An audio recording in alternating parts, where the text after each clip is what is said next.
Good morning students. पिछली class में हमने व्यंजन संधि कर ली थी, लेकिन व्यंजन संधि की कुछ अन्य उदाहरण हैं जो इस प्रकार से होंगे। देखिए, अब जमा ही अभी, कब जमा ही कभी, तब जमा ही तभी, कहाँ जमा ही कहीं, वहां जमा ही वहीं। इस प्रकार से आप इन उदाहरण को भी पढ़िए।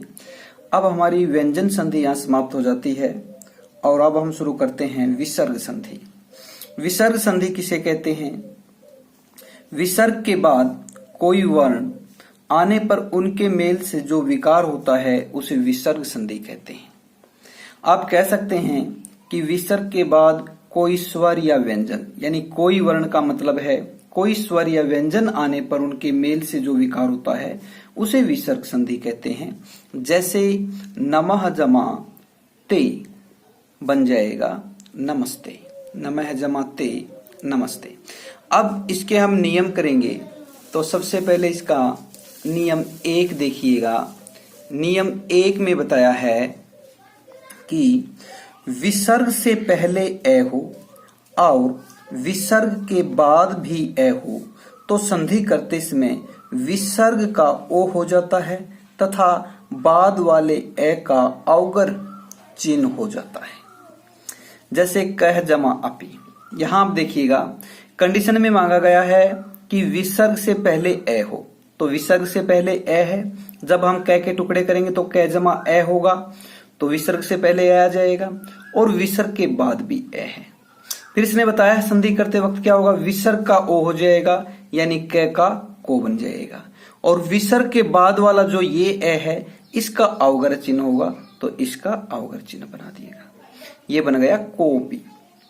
सेम है सेम यशः जमा अभिलाषा, ऐसे ही है विसर्ग से पहले ए है, विसर्ग के बाद भी ए है, तो संधि करते इसमें विसर्ग का ओ बना दिया यानी यशः का यशो बना दिया और आगे जो ए है उसका अवगर चिन्ह बना दिया।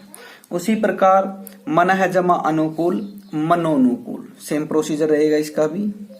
अगले नियम में नियम 2 है, इसमें देखिएगा विसर्ग से पहले ए हो और बाद में किसी वर्ग का तीसरा चौथा पांचवा वर्ण या य रे ल व ह हो तो विसर्ग का ओ हो जाता है। जैसे अब इसमें क्या मांगा है, विसर्ग से पहले तो ए ही मांग लिया है, लेकिन विसर्ग के बाद इसने या तो किसी भी वर्ग का तीसरा चौथा पांचवा वर्ण यानी इनमें से कोई भी वर्ण हो या फिर क्या हो य रे ल व ये अंतस्थ व्यंजन हो या फिर उसमें व्यंजन में से है हो तो विसर्ग का क्या हो जाएगा, ओ हो जाएगा। जैसे अधः जमा गति, तो विसर्ग का ओ होगा तो अधः का अधो बन जाएगा अधोगति। मनः जमा हर क्या बन जाएगा, मनोहर। पयः जमा द क्या बन जाएगा, पयोद। यशः जमा गान क्या बन जाएगा, यशोगान। जैसे विसर्ग से पहले क्या है, ए है और विसर्ग के बाद क्या है हमारा यहाँ पे ग है, तो ग हम देखेंगे कि क्या किसी वर्ग का तीसरा चौथा पांचवा वर्ण है। देखिए क ख ग, क वर्ग का तीसरा है, इसलिए उदाहरण ठीक लिखा गया है तो विसर्ग का ओ हो जाएगा। इसी प्रकार द जो है ये तय वर्ग का तीसरा वर्ण है, त थ द। इसी प्रकार है देखिए यहाँ लिखा गया अपनी भाषा में, ग है ये क वर्ग का तीसरा वर्ण है।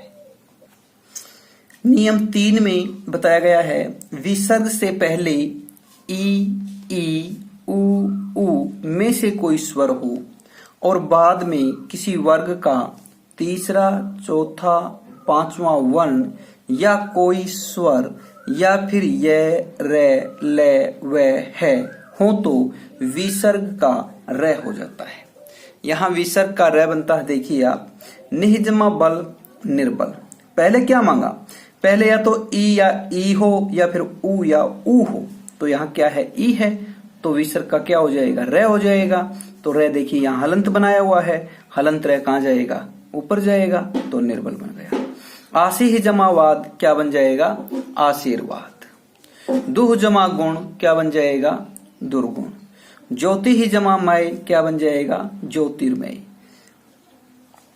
देखिए यहाँ मैं जो है क्या है, ये पांचवा वर्ण है प वर्ग का, प फ ब भ मैं, तो मैं पांचवा वर्ण है, तो विसर्ग का क्या बन जाएगा, र बन जाएगा। निह जमा आशा क्या बन जाएगा, निराशा।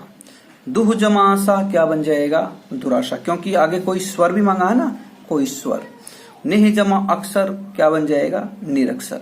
यहाँ देखिए रे तो आधा ही बनेगा, यहाँ भी आधा बना है, लेकिन वो जो रे बना है अलंत, उसमें आ मिल गया तो रा हो गया।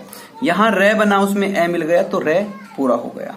इसी प्रकार ये क्या बन गया, निरक्षर बन गया। आगे देखिए नियम 4 देखिए, विसर्ग से पहले कोई स्वर हो और बाद में च छ हो तो विसर्ग का श हो जाता है। यहाँ जब च छ आएगा तो विसर्ग का ताल्यव्य सही बनेगा हमेशा।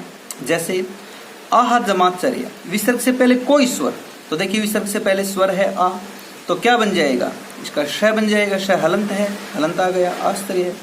निह जमा चल निश्चल, निह जमा छल निश्चल, हरि जमा चंद्र हरिश्चंद्र। नियम 5 में देखिएगा आप बताया है कि विसर्ग से पहले कोई भी स्वर हो और विसर्ग के बाद तय या थ हो तो विसर्ग का स हो जाता है। जैसे मनः जमा ताप क्या बन जाएगा, मनस्ताप। निह जमा तेज क्या बन जाएगा, निस्तेज।